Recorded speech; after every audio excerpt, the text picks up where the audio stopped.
You catch a glimpse of Ifan out of the corner of your eye. He's standing tall, gazing around the environment with a feral expression on his face. He reaches his arms overhead, stretching his lean frame.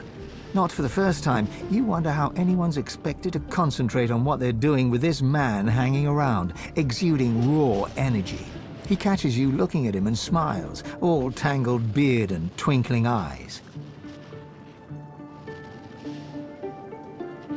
Surprised at first, he quickly responds to your touch, pulling you close and holding your face in his scarred hands.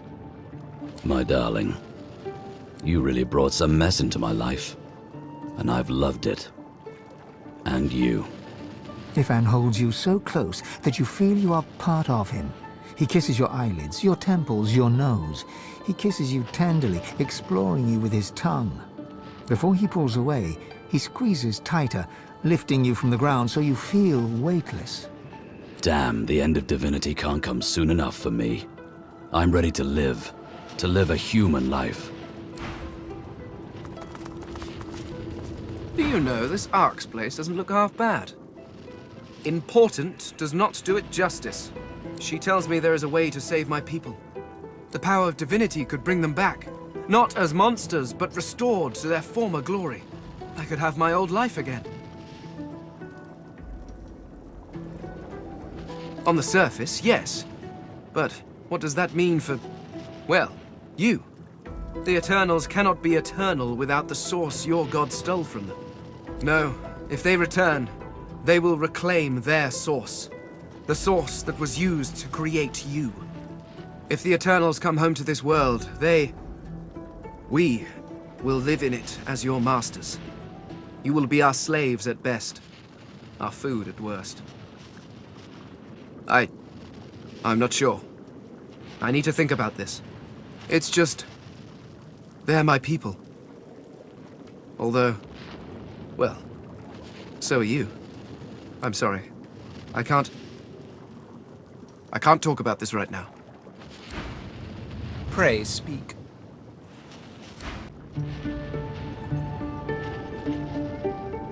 The truth hangs heavy upon the air itself, unspoken. This is the point of no return.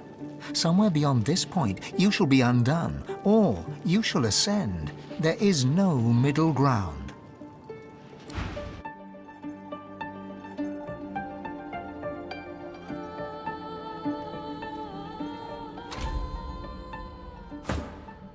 It's still there.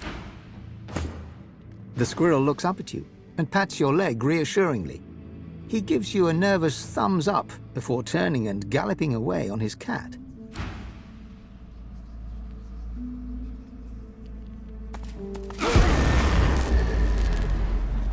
You come here often. I don't know what you did, but you just released a source flood. I thought I'd come and see what all the fuss was about. Should have known you were getting yourself into trouble. Looks like the big moment has finally arrived. I will do everything I can to support you, Godwoken. I will pray for you. I think you'll need it. Don't underestimate the power of true prayer. This is a place of incredible power where a single prayer holds the weight of thousands. Your heart and soul will fill as quickly as they're drained. Consider it a taste of your divine future. The people will pray for you. In turn, they'll trust you to do right by them, as I'm trusting you to do now. Of course, it's up to you whether or not to listen. I know how I'd respond, but you do you. Melody wearily chuckles to herself, then bows her head in a show of unexpected but sincere reverence. Looks like my investment's paid off after all. You've shown me kindness in the face of my sins. My worship is the least I can offer. I've always preferred to be the one reaping the attention, but you've turned the tables. I suppose it's only right, seeing as how a new divinity may stand before me. Now go. Rivellon needs a new divine.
God Woken. Dallas told me about you. You must be as hard as diamonds, and twice as bright, to have come so far. Your divine welcomes you. The divine you thought dead lords over the chamber from a granite throne. He moves to speak, but it's Wiedemann's voice that next pierces the air. What a twist. Lucian frowns at Wiedemann, then bestows a benevolent smile upon you. All that you know of him flashes across the panorama of your mind. I underestimated you, Godwoken. You have proven to be a formidable foe. You have my respect. Respect? Indeed. Lucian's gaze rests upon you and goes through you. He takes your measure entirely. Lucian, we should tell him the truth. Yes, I agree. It is time we dropped our masks. Dallas nods, then reaches for the sides of her head. Where there was one face, suddenly there are four. She takes off the mask of the shapeshifter. A skull is revealed, bejeweled and ancient as the void. I am eternal. Aren't they just full of surprises?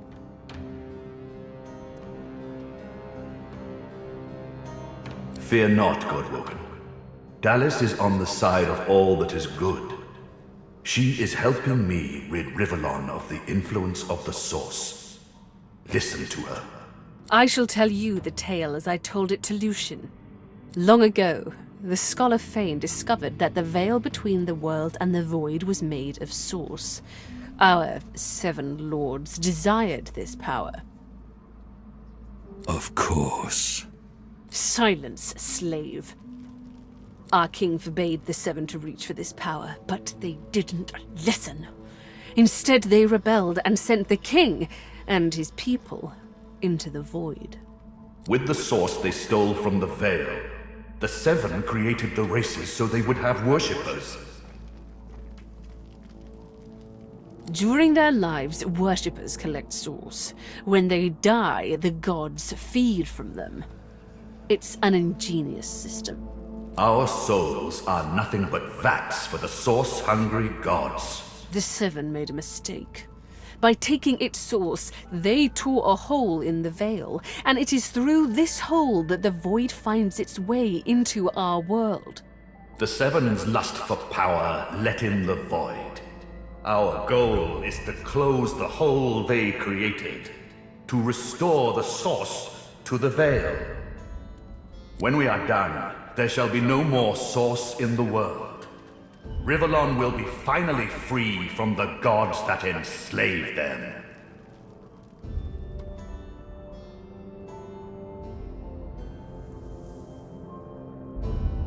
My people cannot be allowed to return from the void. They are tarnished. They are void-woken. They can only bring chaos and death and... There is more, but she hesitates to share it. Then she decides that she must. I was a child when the God King tore my family apart. I was purged of Source and left to rot in a putrid tomb. A child. It was hell. A hell I suffered for the sins of my father. He was the one that betrayed the God King. He was the one that told the 7 the secrets of the Veil. The cruel joke of it all is that the same tomb that housed my tortured body is what sheltered me from the void. Few Eternals escaped that fate.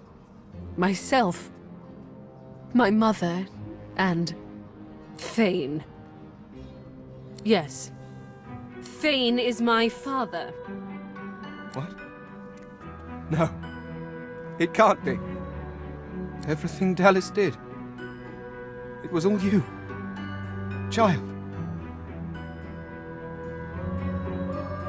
Everything I did to fix your mistake. Our people, every purged sorcerer, every dead magister, all those weeping families. They're on your head, father. But now I have revenge. Revenge on the Seven and the God King. Revenge for what they took from me. My life. My people. My mother! The hammer's voice falters and her coolness vanishes. Every crack and rasp betrays her grief, but her next words burn not with sadness, but anger. Did you even look for me? Did you even look for her? Dallas, control yourself. Our purpose transcends your personal wounds. Yes. You are right. Dallas's reasons weren't mine to question. All that ever mattered to me was peace. Peace for Rivellon. Peace for me, whatever the means. And now, we are on the precipice.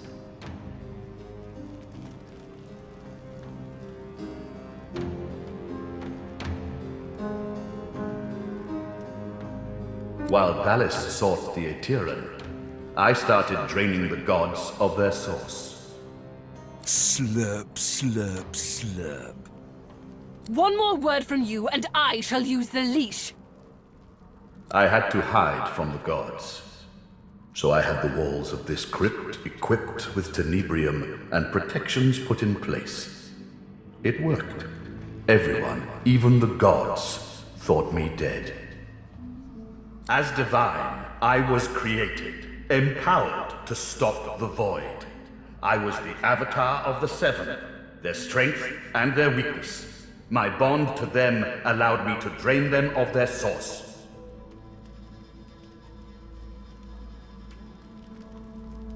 Yes, in a sense. When the Death Fog was unleashed, many elves died. With fewer elves to worship him, Teosendilius weakened. This gave the God King his first real foothold back in the world. To strengthen himself, he sent his Voidwoken, the remnants of my people, to hunt down the sorcerers seeking to reclaim their source. The Voidwoken. Disgusting things. They ravaged the land they touched and infected the air they breathed. They were also an incredible stroke of luck. You see, blaming the sorcerers for Voidwoken made them easier to capture. The Aetiran now contains almost all of the source the Seven stole.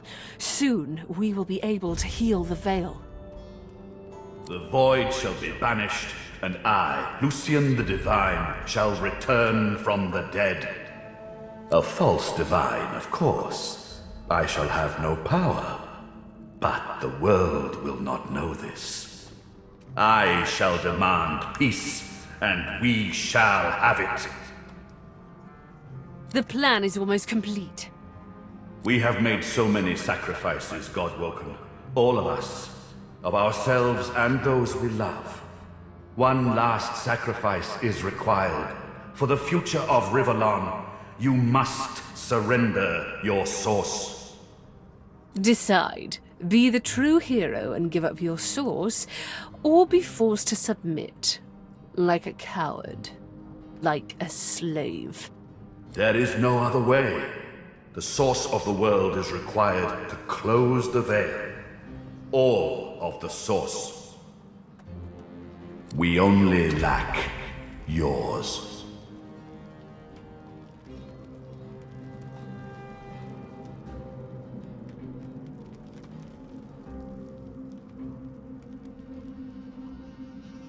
As I say, one last sacrifice is required.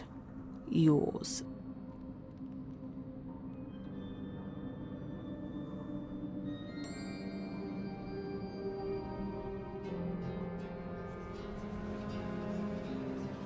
Alexander was Godwoken. Once, years ago, I should have killed Damien, but instead took him as my son. Quite the mistake. Now, I was forced to kill Alexander, my blood. But once more, I could not. The task fell to me. And me. Good. You understand. The world shall not know this. I shall return from the grave, a divine without power, yet all who desire power shall fear me. I shall carry the secret of my lack of divinity. Peace shall reign. We already had more than enough Godwoken. Another sacrifice I was forced to make. Those beautiful people. Then let us proceed. Show some responsibility, Father! Surrender your source! Sealing the veil will lock our people away forever. They will never be free of the void. Though if they return, what becomes of this world? Fane turns to you. In all the time that you've traveled together, you've never seen him like this. He's trembling with emotion. And you, my fellow adventurers. Together we have seen more than generations of mortals could ever see. You have seen the horrors of the void, and I have seen this world through your eyes. You showed me how beautiful it really was. There is no one else I would trust to make this choice. Whatever you decide, I will follow. You'll be a hero. Everyone will know of the sacrifice you'll make. Your name will be synonymous with the survival of Rivellon. The last time I obeyed Lucian, countless innocents died. Surrender my source. He should surrender his life. But our souls? There has to be another way. No, never.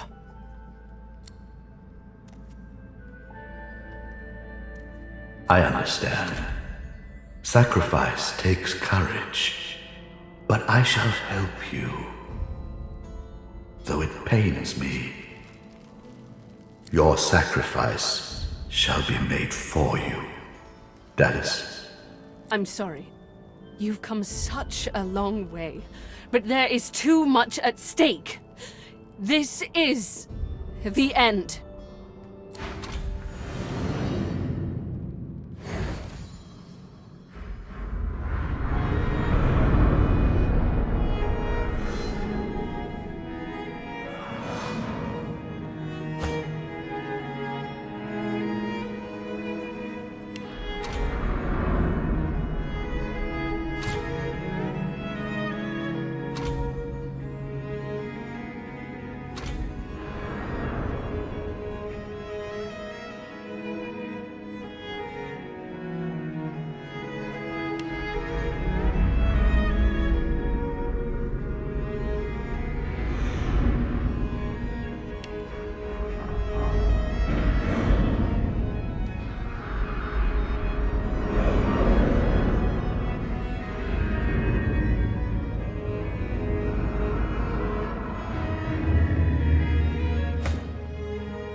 Are you feeling poorly, Dallas? Good. You shall not seal the veil. And now it is time. I call on the God King. Come claim what is yours. How? What? You are unleashed! Friedemann cackles in delight at this turn of events. His unbridled glee slithers into your veins and throttles your heart. You left the leashing wand next to me, you stupid maggot. So accustomed had you become to me pretending to be your slave.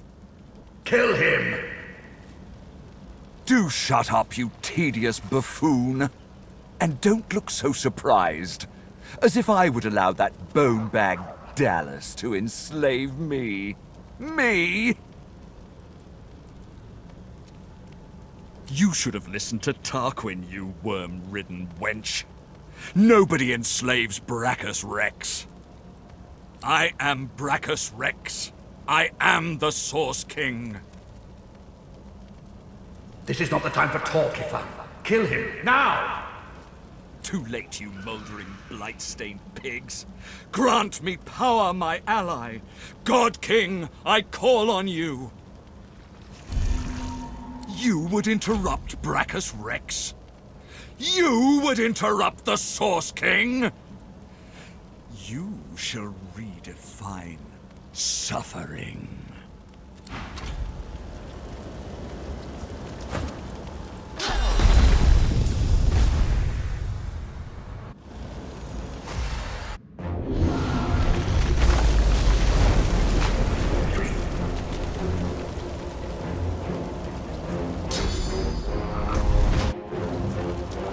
The God King hears my call.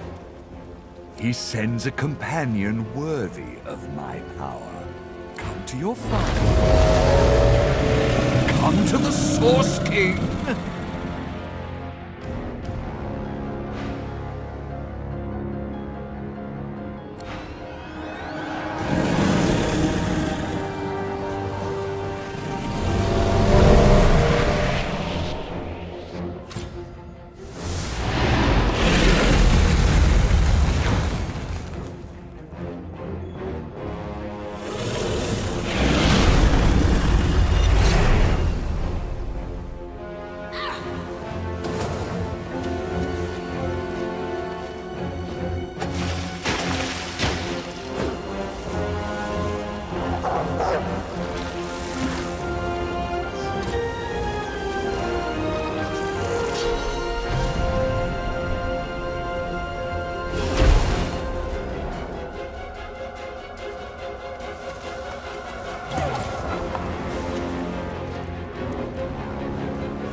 Lucian struggles to rise, but the weight of his own pain leaves him to gravity's mercy.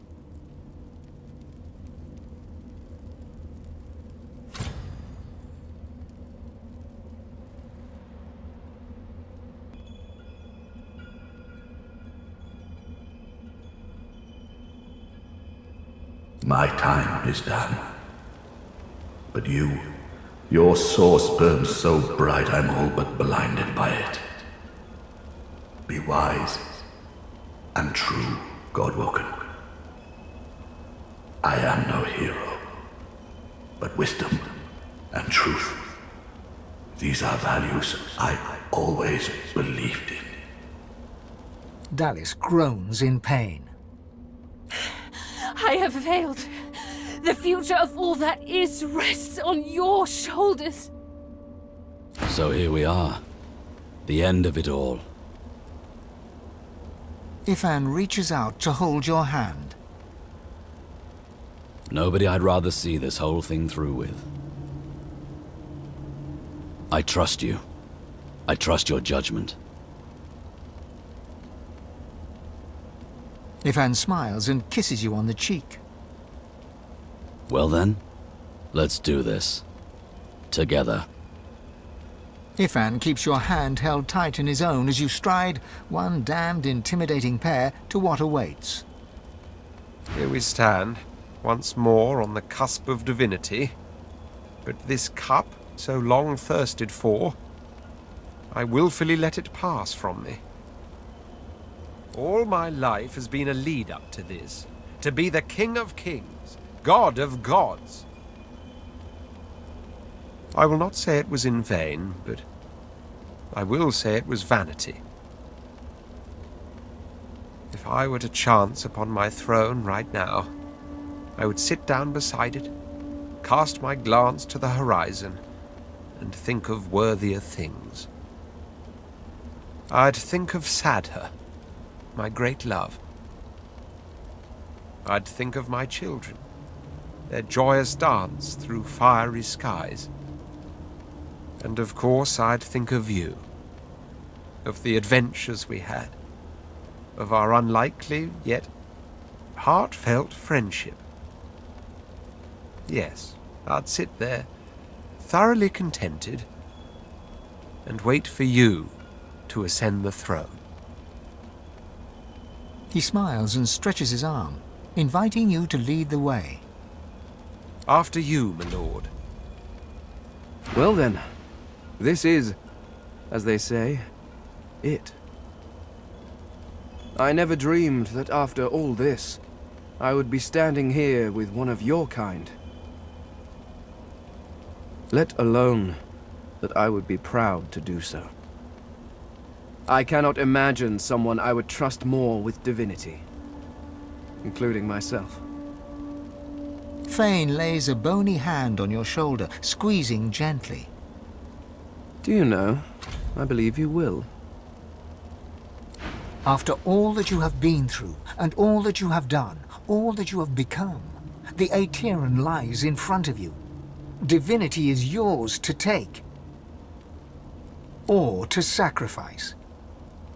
What you do next decides your own fate and the future of the world. What shall you do with divinity?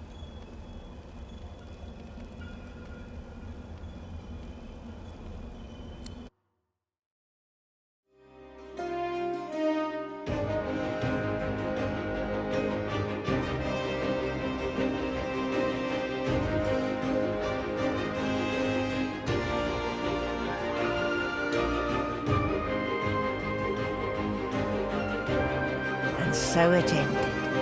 A tale that began with my own ill-fated attempt to rid the world of the Godwoken.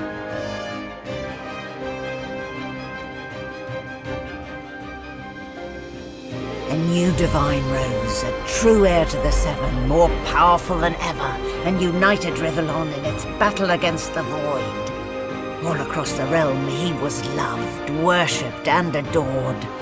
Humans, lizards, elves, and dwarves all rallied to his banner. The great allegiance stood once more, but the war continued. depths of the void, the God King still sought to return.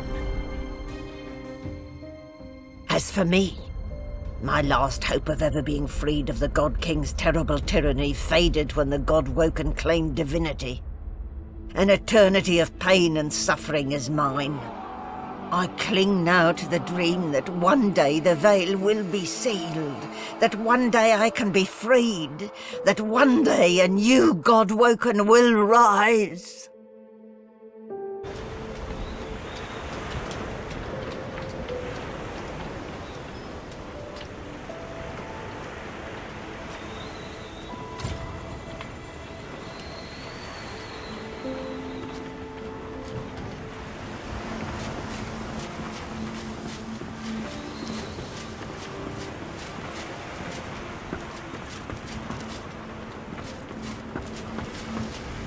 Well, well, look what the cat dragged in.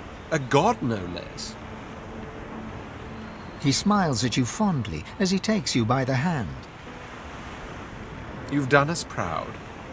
You saved the world, didn't you? No, we were all of us instrumental, but only one walked away with divinity. I'm glad it was you. Home, if you don't mind. After all, I've dragons to raise. I need to teach them to be good boys and girls before they set the entire world on fire. There may be an accident or two along the way. Please don't hold it against them.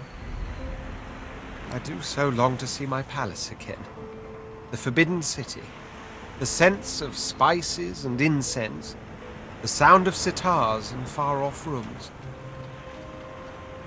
To sit all day in perfumed shade and watch the white of the marble change with the journey of the sun.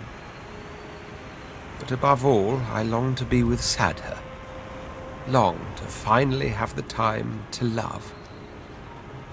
Oh, but before you go, remember how when we first met, I took you by the jaw to inspect your teeth?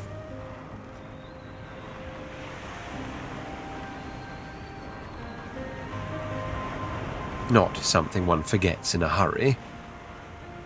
Now, if you'll recall, despite lacking a sense of fashion, as per your own testimony, you can cook and groom.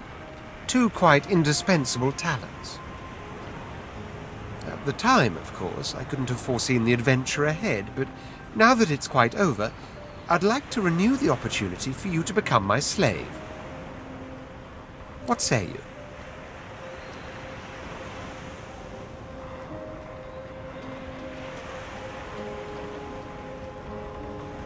Well, only the best for the Red Prince. Surely you must realize that by now.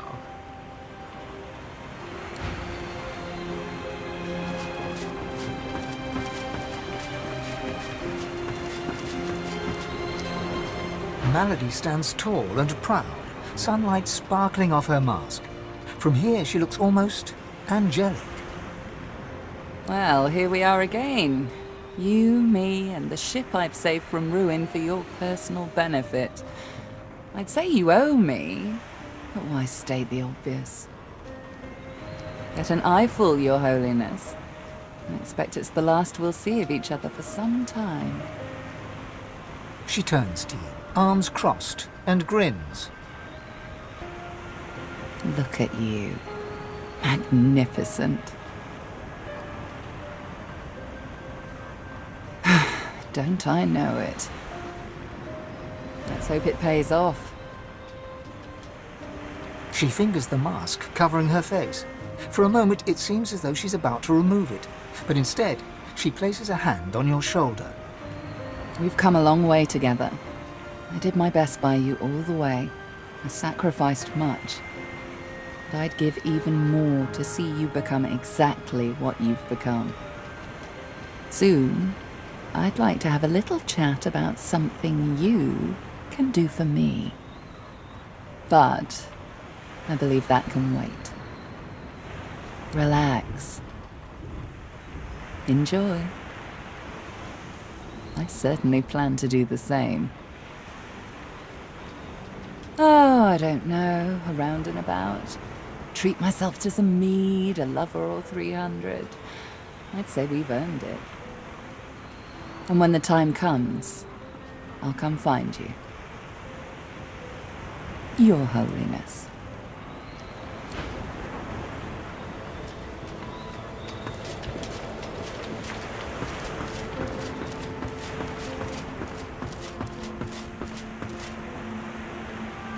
The flaming hatchling bounces and cheeps out of sheer excitement.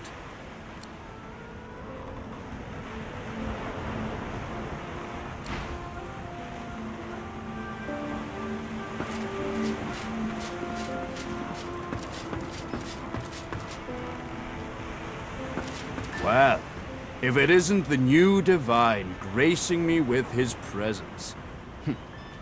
How honored I am. Tarquin's smirk wilts into a glower. I didn't come all this way to show deference. Some friendly advice. All who rise are capable of falling. Gods, the divine, anyone. Remember where you came from. The last thing this world needs is more tyrants. That is the question, isn't it? How does one top the greatest feat of necromancy ever conceived? I might have the answer to that. Tell me, have you ever heard of Gustafsson? No, of course you wouldn't. It's a written language, unreadable to most, but myself naturally. It comes from a mysterious race from another world. Beings that feed on minds. I intend to seek them out. This Gustafsson seems to guard portals to their realm.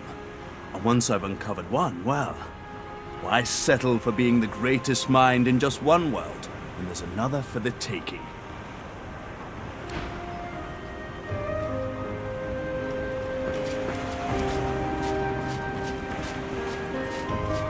A slight grin crosses the spirit's face.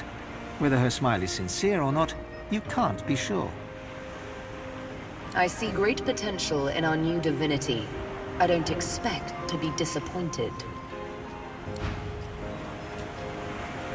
Losa winks and curtsies in playful reverence. Her spectral gaze twinkles.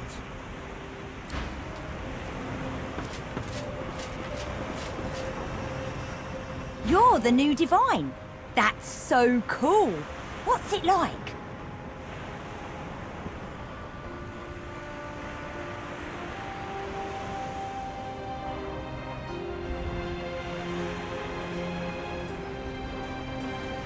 Neat. I'll be counting on you. There's also the matter of my payment for all the stuff I've done for you. That'll be... He taps his fingers and mouths silently while he counts, until he arrives at an acceptable figure. 1,300,000 dozen and 50 gold pieces. Now pay up. Oh yeah? What's that?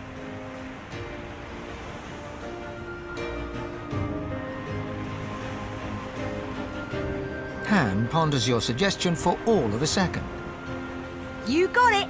Everybody better watch out. Han'll get you if you come too close. But you better believe the bill for that will be a doozy.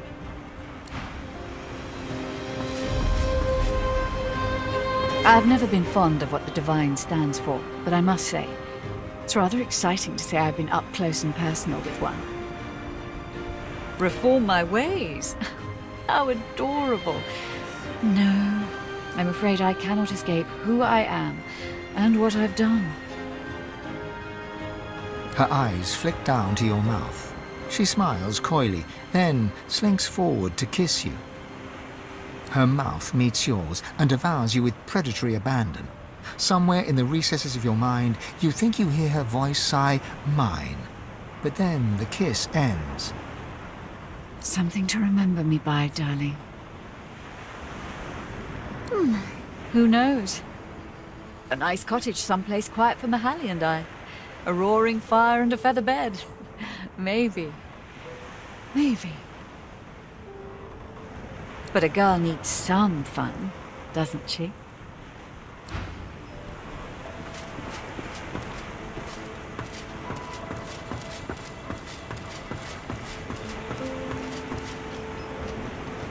Fane is reading a volume of Cranley Hubert's famous encyclopedia. He leafs through it slowly, muttering to himself. Interesting.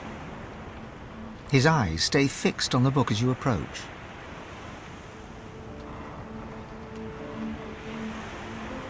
Yes, I see. It is rather annoying. You have my apologies. The next time I meet you in the guts of a slaving ship, I shall keep my hands to myself. Fane looks up, his gaze carefully drinking you in. Fascinating. The power of my people. The power of the Veiled. All in one delicate mortal shell. Who could have imagined? The powers of the universe rushing through your body and you feel strange? Heavens no. The skeleton looks back to the book. You can feel the grief radiating from him. I can't help thinking that I could have saved them. That I could have done something.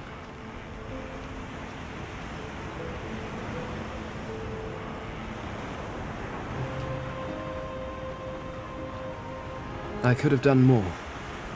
So, perhaps could they? Had they decided to live in peace with the mortals of Rivellon, maybe we could have saved them. But they made their choices, and I made mine. You can do that? Of course you can. Look at you. No.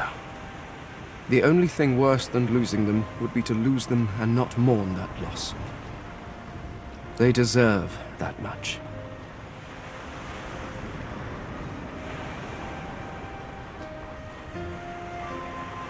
The skeleton hefts Hubert's dog-eared encyclopedia, its weight heavy in his hands.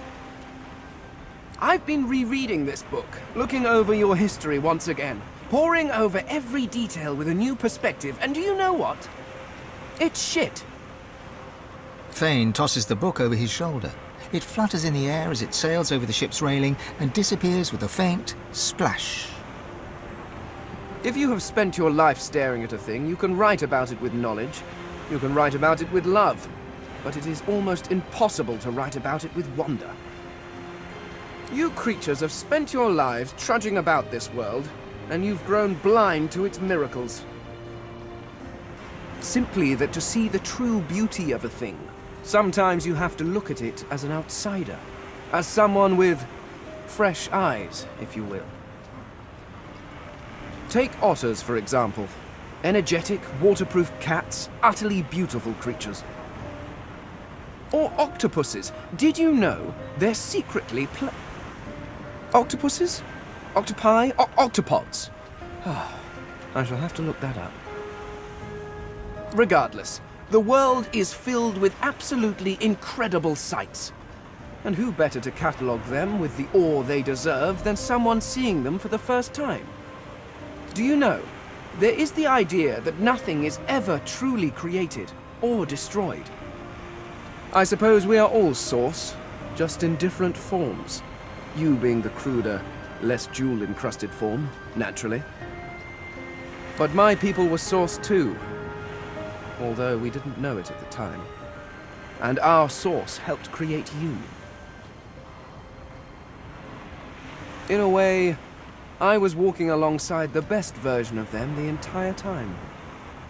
In you, I found a home better than the one I was pining for. Thank you, Godwoken.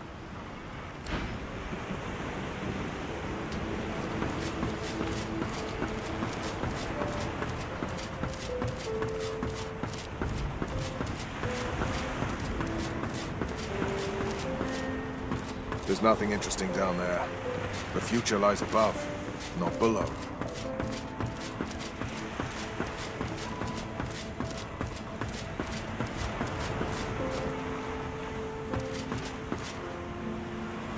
Ifan gives you an appraising glance. Curiosity mingled with an emotion you can't quite put your finger on. Reflected in the mirror of his eyes, you see yourself, majestic, powerful, emanating an aura of purest source. Ifan reaches out a hand and traces your jawline with the lightest touch. So, you're it. Our new divine. I truly hope you'll do better than Lucian. Be better. That's an idea. But you know, I've served the divine before.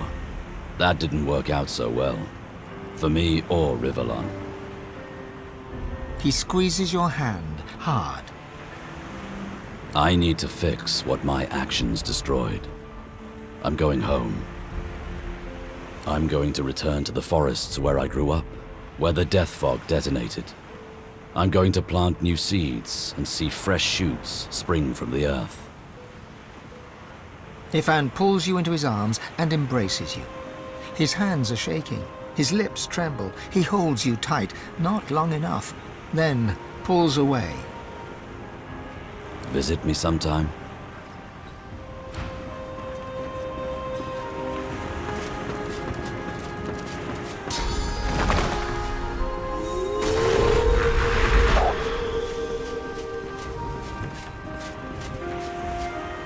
It gives me almost as much pleasure to speak to you as it does to be whole again.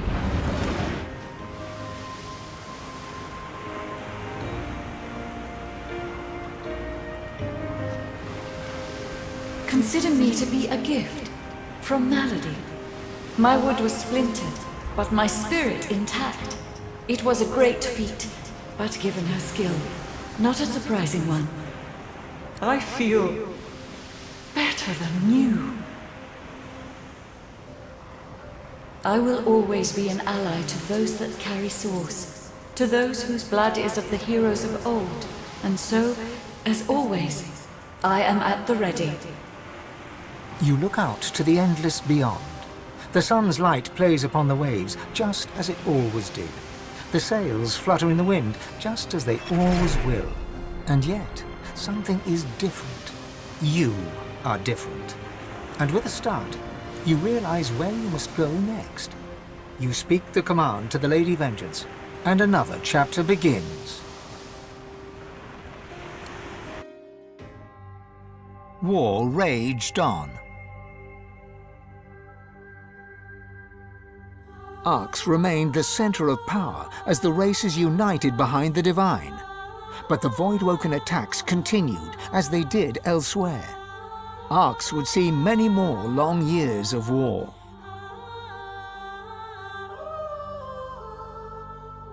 The ancient empire of lizards became one of the pillars of the new Divine Alliance. The houses of war and of shadows were particularly useful in the fight against the God King. The Empire used the war to expand its territory. Justinia returned to her throne. Under her rule, the Dwarven Kingdom fought for the Divine, and her loyalty was unquestionable. Many fine and courageous dwarves did their people great honor, in battle and in death.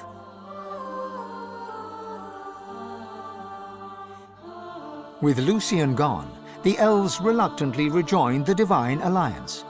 Their place in the war on the Void would entirely depend on the integrity of the new Divine.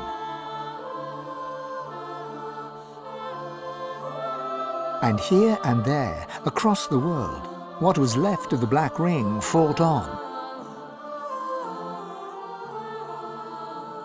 The island of Fort Joy remained a sorcerer's paradise, a place of exile for those whose sorcery threatened to bring in the Void. For their well-being, its residents depended entirely on the benevolence of the new Divine. Reaper's Coast struggled on. The farms and the fisheries fought to feed the people against the Voidwoken blight.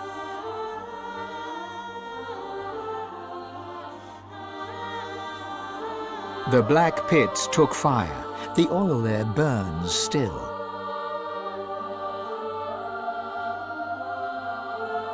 Driftwood teetered on the edge of starvation until the night the Voidwoken came from the sea.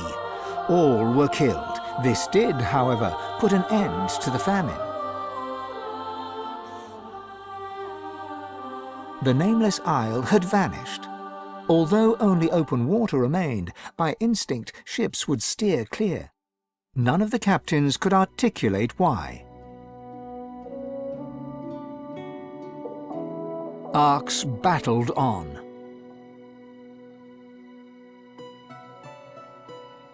Young Han grew up a warrior and became one of the Alliance's greatest generals. But even he could not win the war. Almira and Mihaili settled in an abandoned homestead. The locals liked and respected Almira. She never wanted for help, and deals always fell to her favor. Outsiders were often suspicious, but no local would speak against her.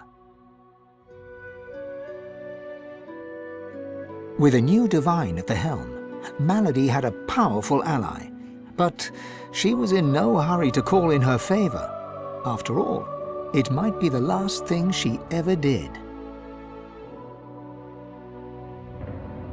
Having performed the greatest act of necromancy in history, Tarquin found the new world unchallenging. He became obsessed with rumors of another plane of existence. One day he vanished and was never seen again.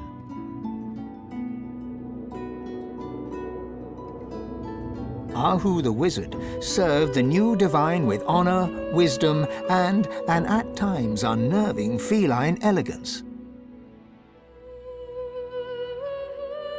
The undead priestess Gratiana remained in her sanctuary, happy to wait for the war to pass. She was troubled only by the silence of her goddess.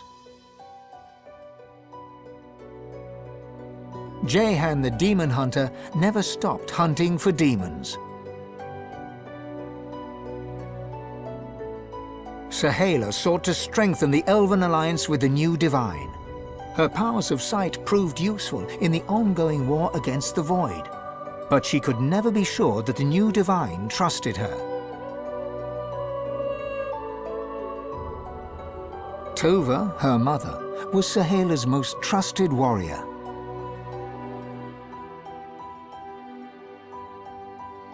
Fane traveled Rivellon, notebook in hand, recording the wonders he discovered.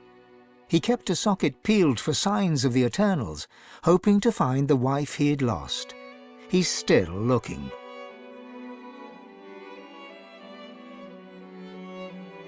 With a small band of elves, Ifan ben Medst replanted the lost forests. After the first fresh shoots broke the earth, Ifan returned to the war, leading the elves in service of the divine. Some say Afrit, his soul wolf, walks the forest still. On his return to the Empire, the Red Prince was hailed a hero. He married Sada, and they had many more dragons. Soon, the prince became the emperor. Faced with dragons, the Void did not gain the upper hand in the Empire. And then there was you.